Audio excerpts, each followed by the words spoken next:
नमस्कार। महाभारत में एक से एक योद्धा थे। कर्ण से भी महान योद्धा बर्बरिक था, लेकिन उसे युद्ध करने का मौका ही नहीं मिला। अश्वत्थामा भी एक महान योद्धा था, लेकिन उसकी महानता तब समाप्त हो गई जब उसने सोते हुए पांडव पुत्रों को मार दिया। एकलव्य को भी महान माना जाता सकता है, लेकिन वह भी युद्ध नहीं लड़ा, तब उसकी महानता कैसे सिद्ध होती। द्रोण, भीष्म और श्री कृष्ण को हम इसमें शामिल नहीं कर सकते हैं, क्योंकि वे तो देवता थे। दरअसल कर्ण ही एक ऐसे सर्वश्रेष्ठ योद्धा थे जिन्होंने विपरीत परिस्थिति के बावजूद खुद को एक श्रेष्ठ योद्धा के रूप में स्थापित किया था, और वह भी धर्मसम्मत रूप से। आओ जानते हैं कर्ण के बारे में वे तथ्य जिनके कारण उन्हें महान योद्धा माना जा सकता है।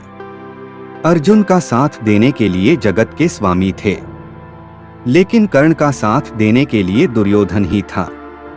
अर्जुन पूर्णतः श्री कृष्ण पर आश्रित थे, जबकि इधर दुर्योधन खुद कर्ण पर आश्रित था।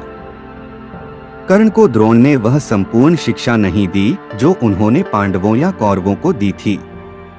फिर भी कर्ण ने परशुराम से बची हुई शिक्षा छल से हासिल कर ली थी।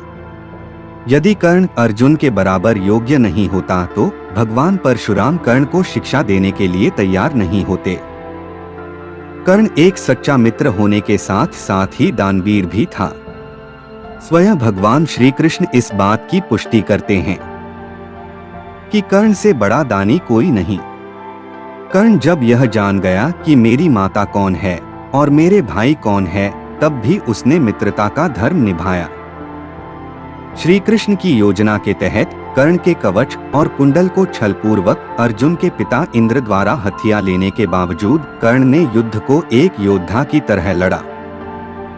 कर्ण ने जरासंध को अकेले हराया था, वहीं भीम ने श्री कृष्ण की मदद से जरासंध को छल के द्वारा मारा था। कर्ण के पास भगवान परशुराम द्वारा दिया गया शिव का विजय धनुष था। यह धनुष जिस भी योद्धा के हाथ में होता था, उस योद्धा के चारों तरफ एक ऐसा अभेद्य घेरा बना देता था जिसे भगवान शिव का पाशुपतास्त्र भी भेद नहीं सकता था। कर्ण को महाभारत में तब तक नहीं मारा जा सकता था जब तक कि उसके हाथ में वह धनुष था। कर्ण ने कुंती को वचन दिया था कि वो उनके 4 पुत्रों की जान नहीं लेगा, लेकिन वह सिर्फ अर्जुन से ही युद्ध करेगा। युद्ध के दौरान ऐसे कई मौके आए भी जब कर्ण का सामना भीम, युधिष्ठिर, नकुल और सहदेव के साथ हुआ। वो चाहता तो उन सभी को मार सकता था, किंतु उसने ऐसा नहीं किया, क्योंकि एक योद्धा का वचन ही उसके लिए सर्वश्रेष्ठ होता है। जिस द्रुपद को 105 भाई मिलकर जीत नहीं पाए, उसे कर्ण ने दिग्विजय के दौरान अकेले ही हराया था।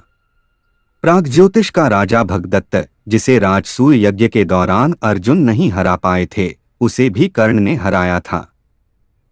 अश्वसेन बाण का संधान दोबारा न करना, यह भी श्रेष्ठता का प्रमाण है।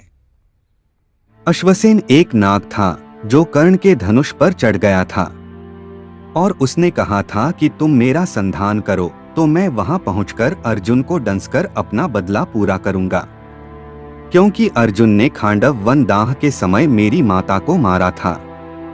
लेकिन कर्ण ने अश्वसेन को इनकार कर दिया था।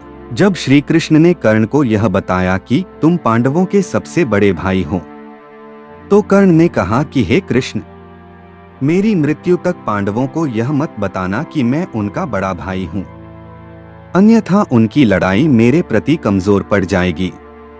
कर्ण की यह बात सिद्ध करती है कि वह पांडवों के प्रति किसी भी षड्यंत्र में शामिल नहीं था, फिर भी युद्ध के सामने योद्धाओं की तरह ही लड़ा।